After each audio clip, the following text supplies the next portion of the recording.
Bien, hoy nos vamos a meter en un tema que parece de pregunta de examen, pero que en realidad es un laberinto fascinante. ¿Qué es exactamente la literatura? La gran pregunta. Tenemos sobre la mesa una serie de apuntes que son como un mapa de esta idea a través del tiempo. Y lo que revelan no es una definición clara, sino más bien una historia de batallas. Así es. Y la misión de este análisis no es llegar a una respuesta definitiva, porque tal vez ni siquiera exista. Claro. Es más bien entender cómo se ha ido construyendo ese concepto, porque detrás de la pregunta ¿qué es literatura?, hay otras más urgentes. ¿Quién tiene el poder de decidirlo? ¿Cómo funciona ese poder? Exacto. Vamos a trazar esa línea, desde los griegos hasta hoy, para entender por qué la idea de un gran libro es mucho más política de lo que parece. Arranquemos entonces por el principio. Vamos a Grecia. Aquí los apuntes nos presentan un choque de titanes desde el minuto 1. Platón contra su propio alumno, Aristóteles. Sí, para Aristóteles la literatura era mímesis, una imitación de la realidad, pero una imitación útil, que nos provocaba una catarsis. Claro, y lo que es fundamental entender es el contexto. Aristóteles no estaba, digamos, teorizando en una torre de marfil. La poética es una respuesta directa a la crisis política y social de Atenas. Después de la guerra, ¿no? Exacto, tras la derrota en la guerra del Peloponeso. La democracia se tambaleaba, había una desconfianza profunda.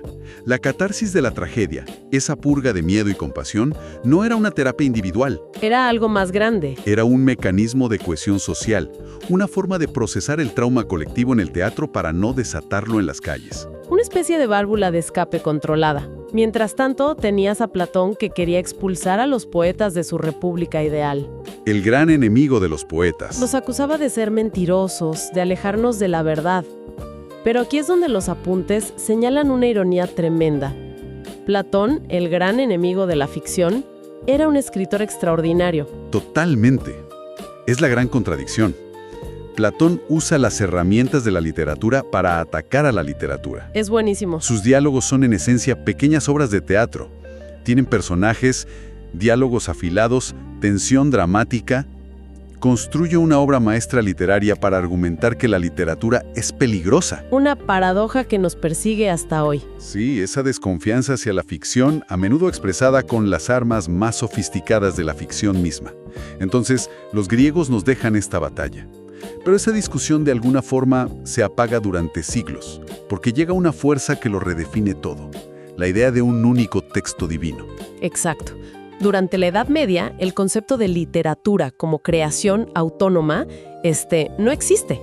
Todo texto se mide en relación con la escritura. Con la Biblia. Claro. Pero incluso ahí, en las grietas, surgen tensiones fascinantes. Los apuntes se detienen en la poesía provenzal de los trovadores, y una distinción clave. El trobar clus o trobar cerrado. El frente al trobar leu o ligero. Eso es, uno era oscuro y hermético y el otro mucho más directo. Un momento, ¿me estás diciendo que esta idea de la poesía difícil, esa que a veces nos acusan de no entender, tiene raíces medievales? Siempre pensé que era una invención de las vanguardias. Pues sus raíces son mucho más pragmáticas y peligrosas. El trobar clus no era difícil por un simple capricho estético. Entonces, ¿por qué? Era, en muchos casos, un sistema descifrado. Los trovadores cantaban en cortes llenas de intrigas, a menudo sobre amores prohibidos con la esposa de un señor feudal muy poderoso. Claro, no podían ser muy explícitos. Ser demasiado explícito no te ganaba una mala crítica, te ganaba una decapitación. La oscuridad era una estrategia de supervivencia.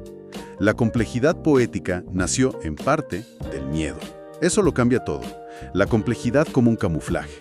Es una idea potentísima, y de ese mundo pasamos al Renacimiento, que según estos apuntes inventa algo que hoy nos parece obvio, la figura del autor, con mayúsculas. Sí, y no es un cambio menor. Pasamos del artesano anónimo que copia modelos a la idea del genio creador. Figuras como Petrarca o Sidney en Inglaterra. Exacto. Ellos empiezan a posicionarse como autores. Ya no imitan la naturaleza, la superan. Es famosa la frase de Sidney. El poeta no se conforma con el mundo de bronce de la naturaleza, sino que entrega uno de oro. Suena muy elevado, muy noble, pero, conociendo el patrón, imagino que aquí también hay un contexto que lo explica todo. Y vaya que lo hay. Fíjate que Sidney escribe esa defensa apasionada de la ficción mientras está en el exilio, caído en desgracia y acusado de conspirar contra la reina. No puede ser. Su argumento central es que la ficción no miente porque no afirma nada sobre la realidad. Es una hipótesis mejorada. En el fondo, era una defensa jurídica brillante de su propia situación. Mis escritos no son traición, son ficción. Justamente. Y la ficción opera en otro plano. Es increíble pensar que uno de los textos fundacionales de la teoría literaria moderna fue, en el fondo, una coartada. Que la idea del mundo de oro nació para salvarle el pellejo a su autor. Cambia la perspectiva, ¿no? Totalmente. Y después de este viaje me queda una duda. Si las definiciones cambian tanto, ¿quién tiene el poder de fijarlas hoy? ¿El autor? ¿El público? Esa es la pregunta del millón. Y para responderla, los apuntes nos sumergen en la obra de un sociólogo francés, Pierre Bourdieu. Bourdieu. Él dedicó su vida a mapear esas estructuras de poder invisibles. Propone que la literatura no es una colección de libros, sino un campo, un espacio de lucha. Un campo de batalla, como decíamos al principio. Me gusta la idea. ¿Y cómo funciona ese campo? Funciona gracias a algo que Bourdieu llama la ilusio. No es una ilusión de engaño, sino la creencia colectiva de todos los que participan en el juego. Escritores, críticos, editores. Todos. De que lo que allí ocurre es importante, que tiene un valor que va más allá del dinero. Es la fe compartida en que la literatura importa. Sin esa fe, el campo se derrumba. De acuerdo, todos creemos en el juego. ¿Y cómo se gana? ¿Qué se disputa ahí? Se disputan dos tipos de poder, o de capital, como los llama él. Por un lado está el capital económico, el dinero, las ventas, el éxito comercial. Y por otro, y mucho más importante en este campo, está el capital simbólico, el prestigio, el reconocimiento, la legitimidad. Ser considerado un gran escritor. Exacto. Y el campo se divide en dos polos, que luchan entre sí. El de la gran producción, el de los bestsellers, regido por el dinero, y el de la producción restringida, el del arte puro, la vanguardia, regido por el prestigio. Aquí es donde se pone interesante, porque uno pensaría que todos buscan vender mucho, y ahí está la gran paradoja que desvela Bourdieu. En el polo de la alta cultura, la lógica económica está invertida. Acumulas capital simbólico, prestigio, precisamente demostrando tu desdén por el capital económico. O sea, ¿el fracaso comercial se convierte en una medalla? En una prueba de tu pureza artística. Es la estrategia de me va tan mal que debo ser un genio.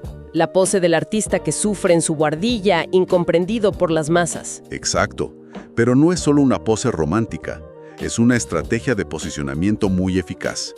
Bourdieu estudia a Flaubert y a Baudelaire como los fundadores de esta lógica. En el siglo XIX. Sí, al rechazar la novela burguesa que buscaba entretener y dar moralejas, y al escribir de una forma difícil, se consagraron como los sumos sacerdotes del arte por el arte. Y al hacerlo, crearon un nuevo público. Claro, ya no escribían para el lector común, sino para otros escritores, para los críticos, para sus pares, los únicos capaces de entenderlos. O sea que cada libro, cada estilo, es una toma de posición en ese tablero. Los apuntes ponen un ejemplo que me parece genial, el de Jorge Luis Borges en Argentina. Es un caso de estudio perfecto. Borges aparece en un campo literario dominado por el realismo social, la novela de la tierra. El criollismo. ¿Y él qué hace? Ocupa un espacio que estaba completamente vacío. Fusiona la filosofía con el género policial, escribe sobre bibliotecas infinitas y tigres de Bengala. Se posiciona radicalmente en contra. Y con esa jugada acumula un capital simbólico inmenso como intelectual cosmopolita.